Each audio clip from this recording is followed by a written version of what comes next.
in the book of 2 Corinthians chapter 8, verse 7, "But since you excel in everything, in faith, in speech, in knowledge, in complete earnestness, and in the love we have kindled in you, see that you also excel in the grace of giving."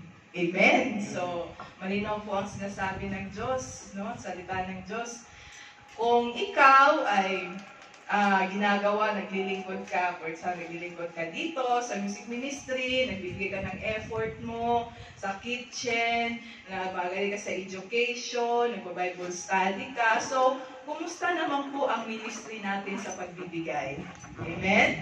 Kumusta naman po yung natin, yung part as Christians natin wherein tayo ay naglilingkod through giving? Amen. Kumusta naman po? No, I mean, I believe na ang lahat ng mga lingkod ay mapagbigay. Amen? Amen? Naniniwala po ako dyan kasi kung hindi ka, not only in terms of money, yung pagbibigay, kundi nagbibigay ka ng oras mo, nagbibigay ka ng effort mo, nagbibigay ka ng ng time mo, ng energy mo, ng effort, yun nga, ng words mo.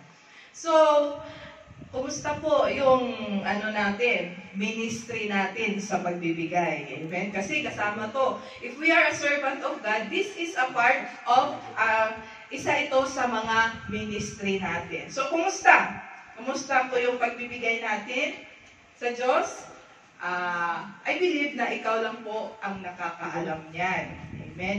Ikaw at ang Diyos lang po ang nakakaalam kung kumusta yung yung spiritual life mo in terms of giving. But, sinasabi ng Diyos din dito na the book of 2 Corinthians 9:7 na sa lahat ng ibibigay mo at kung ano man yang ibibigay mo, each of you should give what you have decided in your heart to give.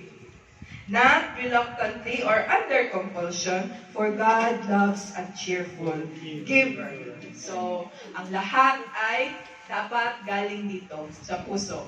Kung ano man, maliit o malaki, dapat yun ang napagdesisyonan sa puso mo. Hindi ka pinilit dahil yun ang sinabi ni pastor o yun ang sinabi ng ating finance ministry na kailangan na ganyang amount. But, galing yun sa puso mo kung anong ibibigay mo kasi kasi ang sabi ng Diyos dito, malinaw sinabi dito na for God loves a cheerful giver. Sa lahat ng ibibigay mo, dapat masaya kang ibigay kung ano man iyon. Diba? Kaya, kung ano man yung ibibigay mo, tandaan din natin, sabi sa Corinto, 2 Corinthians 9:6, that remember, whoever sows sparingly will reap sparingly, and whoever sows generously will also reap generously. So, alam po natin yan, na kung maliit ang ibibigay natin, kung ano yung itinanim natin, yun din ang aanihin natin. Kaya kung magtatanim ka ng maliit din ang aanihin mo. Kung magtatanim ka ng malaki, marami, yun din ang babalik sa'yo, marami. Diba? So, sino po ang gustong mabalik sa kanya ang marami? Amen. Gusto po ba natin ng blessings na siksik, liglig at umaapaw? Amen. So, whatever you give it with all your heart. For God loves a cheerful giver. Magbigay po tayo sa ating Panginoong Hesus.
tanging dalangin namin, Lord, na Lord, kung ito po ang napag-desisyonan at napagkasunduan ng puso ng bawat isa, Lord God. Kaya, Lord, we pray na tanggapin niyo po ang kaloob ng bawat isa, Lord God. Lord, I pray, Lord God, na i-bless niyo po ang heart ng bawat isa, Lord God, na nagbigay, Lord God, sa iyo, Lord God. Lord, hindi niyo po tinitingnan ang amount, kung magkano, malaki o maliit, Lord God. But Lord, tinitingnan niyo po ang puso ng bawat isa. Lord, I pray, Lord God, na i-bless niyo po sila, Lord God. I pray, Lord God, na i-boast niyo, Lord God, ang pagpapala, Lord God, sa buhay nila, Lord God. Hindi lamang sa kanila, Lord God, kundi sa buong pamilya nila, Lord God. Lord, I pray that you will protect their family, Lord God, against any diseases, mga sakit, ang mga sakuna, Lord God, walang lalapit sa kanila, Lord God, kahit sa